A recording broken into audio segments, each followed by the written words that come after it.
네, 여러분, 안녕하세요. 저는 아직 삿포로에 있습니다. 이 유튜브 방송 마치고 바로 귀국길에 오르겠습니다. 서울에서 방송 드릴 예정입니다. 삿포로 어제 날씨 말씀드렸는데, 밤에는 기온이 한 20도, 21도 이렇게 되고요. 낮에는 아무리 더워도 한 26도, 27도 이 정도입니다. 바람도 선선하고, 뭐 지나기에 전혀 짜증나는 게 없지. 식상합니다. 아무튼 내일부터 서울에서 뵙도록 하겠습니다. 오늘 이제 민주당에는 드디어 이재명 대표 1급 체제가 제2기 출발을 합니다. 어제 서울 경선에서 이재명 후보 92.4% 이렇게 또 득표율을 올렸더군요. 이제 오늘 최종 결과가 나옵니다만 이재명 체제, 1급 체제, 이재명 옹립, 옹위 체제가 출범을 합니다. 결사옹위라고도 말할 수가 있죠. 많은 정치학자들은 그런 얘기를 합니다. 90%가 넘는 투표는 투표로서의 의미를 이미 상실한 것이다. 어떻게 보면은 쇼하고 있는 거죠. 네. 그런데 그 쇼가 허망한 쇼다. 그래서 저는 허망쇼 이렇게 이름을 붙여 보겠습니다. 허망쇼다. 왜냐면요. 제가 이렇게 얘기하는 것은 그냥 단순히 저 혼자 주관적인 판단이 아니라 같이 당대표를 경합을 했던 김두관 후보가 그런 말을 했습니다. 국내에서 다들 쉬쉬하지만 9, 10월 재판 결과가 워낙 엄중해서 걱정들을 많이 하고 있다. 그러니까 지금 민주당은 이상한 체제인데요. 낮에는 그냥 모두가 박수를 치면서 이재명, 이재명 이러고 있는 것 같지만 밤에 자기들끼리 335 모이면 1심 어떻게 나올 것 같아? 검찰 구형량이 얼마래? 누구 아는 사람 있어? 이렇게 서건서건 한다는 거죠. 그런 상황을 지금 김두관 후보가 말하고 있는 겁니다. 당내에서 다들 쉬쉬하지만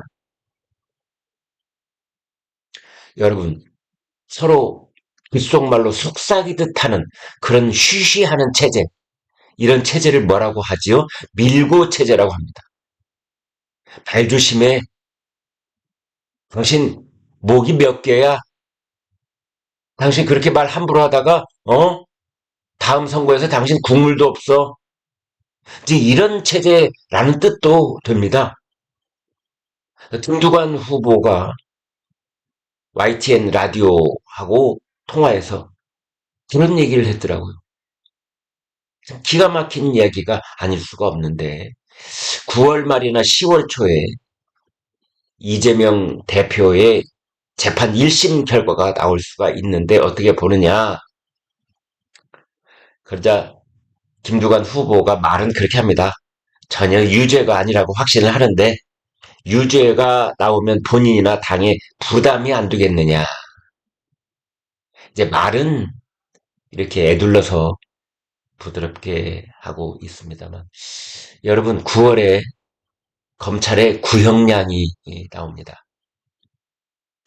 그런데요, 지난번에 공직선거법이 그 권순일 대법관이 주도하는 그 판결 결과로 완전히 180도로 뒤집혀서 그 무죄 취지로 파기환송이 돼가지고 결국은 이재명이 오늘날 이재명이 돼 있지 않습니까? 그때 이미 이재명은 정치 생명이 끝날 뻔한 그 백척 간주에서 뒤돌아서 무죄 집 앞으로 가 이렇게 권순일 그때 당시 대법관이 이제 그런 일을 주도를 했다. 이렇게 돼서 얼마나 시끄러웠습니까? 이 사건은 계속되고 있는 건데요. 그런데 그런 일이 없다면 이제 문재인 때의 김명수 재판관 체제가 아니 대법원장 체제가 아니지 않습니까? 그래서 지금은요. 검찰 구형량을 보면 항소심은 물론 이려니와 대법원 판결까지도 짐작을 할 수가 있고 검찰 구형량에서 크게 벗어나지가 않는 겁니다. 그래서 만약에 공직선거법 위반, 그러니까 김문기 성남도시개발공사 제1처장을 모른다고 했다는 그 거짓말, 그리고 또 하나 백현동 토지 용도를 4단계나 점프 상향시켜주면서 국토부에 협박이 있었다고 한 그 거짓말, 이 2가지 거짓말에 대해서 거짓말 유포 혐의로 지금 재판을 받고 그 끝에 와 있는 것이 바로 공직선거법 위반, 허위사실 공표 혐의 이거거든요. 이거에 검찰의 구형량이 아마 벌금으로 구형할 가능성이 있는데요. 500만 원이다. 뭐 300만 원이다. 가령 300만 원에서 500만 원 사이에 구형량이 나올 경우에 이게 깎이고 또 깎인다고 해도 항소심과 대법원에서 100만 원 이하로 떨어질 가능성은 없다. 이제 이렇게들 보고 있는 거지요. 정상적인 사법 시스템이라면 검찰 구형량에서 절반 이하로 떨어지지는 않는다. 공직선거법은 이 선고 형량은 100만 원이 그 사람의 정치 생명을 살리고 죽이는 경계선입니다. 벌금 100만 원 이상이면은 당선 무효형이 되는 겁니다. 피선거권 5년 박탈 이렇게 되는 겁니다. 자, 그러면 어떤 일이 벌어지느냐? 피선거권 박탈. 그러면 당연히 2027년 봄에 있을 대통령 선거에 못 나가고 그 이전에 있는 지방 선거에도 못 나가고 이재명은 끝. 그냥 1.5선 의원으로 정치 생명 끝. 이렇게 되는 겁니다. 그래서 9월에 있을 검찰의 구형량, 이게 너무나 중요한 겁니다. 검찰 구형량, 공직선거법 위반 얼마쯤 때릴까요? 거기에 따라서 1심 재판부의 선고 형량도 크게 달라지지 않을 것이다. 더더군다나 공직선거법 위반 100만 원 이상 당선 무효형이 나오면 여러분 잘 아시는 것처럼 지난번 대통령 선거에서 더불어민주당이 국가로부터 받았던 이 국고보조금, 이거 전부 다 환수당할 위기에 처합니다. 토해에 놔야 된다 이런 뜻이죠. 그게 430억. 더불어민주당 430억 토해에 놓으려면 지금 여의도에 있는 당사를 팔거나 저당 잡히지 않으면 불가능한 겁니다. 그 다음에 이제 위증교사 혐의 있지 않습니까? 위증교사 혐의는 이미 우리나라 사법부가 이건 충분히 소명이 된다. 유죄가 소명이 된다. 이렇게 이미 판단을 한번 내렸습니다. 지난번에 영장 전담 판사 유창훈 판사가 그런 판단을 이미 내렸어요. 체포 동의안에 대해서 기각 결정을 내리긴 했으나 그 판결문 내용 중에 보면은 그러나 위증교사 혐의는 충분히 그 범죄 혐의가 소명된다 라고 했습니다. 왜 그렇게 했습니까? 녹취가 있잖아요. 녹취가 거기 보면은 김병량 전 성남시장의 수행비서였던 그 김모 씨에게 이재명 대표가 긴 시간 동안 전화통화를 하면서 자신을 위해서 위증을 해줄 것을 종용하는 그런 전화통화 녹취가 고스란히 있는 겁니다. 그냥 육성으로 나와 있어요. 그걸 한 번이라도 들어본 사람은 이게 가스라이팅을 했구나. 이게 바로 위증교사의 전형적인 모습이구나. 이제 이렇게 되는 겁니다. 그래서 그건 역시 금고형 이상이 나오면 그게 이제 피선거권이 5년 동안 박탈이 되는 건데요. 많은 법조계에서는 검찰이 징역형까지 구형할 가능성이 높다 이렇게 보고 있습니다. 징역형을 구형을 하면 가령 징역 2년, 징역 3년 이렇게 구형을 하면은 재판부가 그것의 최종 선고 형량은 징역 1년에 집행유예 2년 이렇게 선고할 가능성이 높다.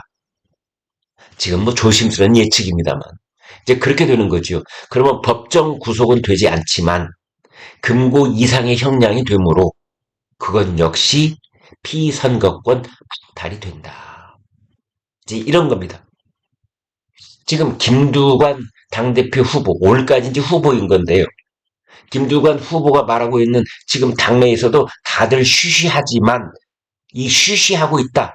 그러면서도 저녁마다 귀에다 대고 서로 삼삼오오 모여서 속삭이고 있다. 라는 게 뭐냐? 9월, 10월 재판 결과가 워낙 엄중하다라고 하는 소위가 어디에 있느냐? 바로 그 점에 있는 겁니다.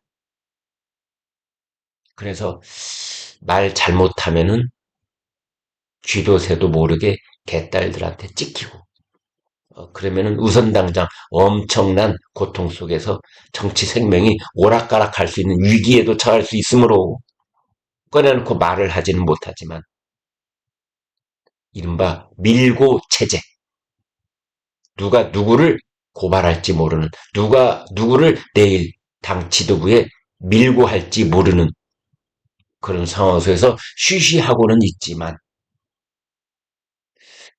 이제 그런 얘기를 지금 하고 있다. 그래서 그 오늘 더불어민주당 전당대회 또 뭐 꽃가루를 날리고 깃발을 흔들고 환호성을 치고 하겠지만 오늘 민주당의 전당대회는 다들 쉬쉬할 수밖에 없는 불안한 검은 그림자가 엄습해 있다. 저는 그렇게 봅니다.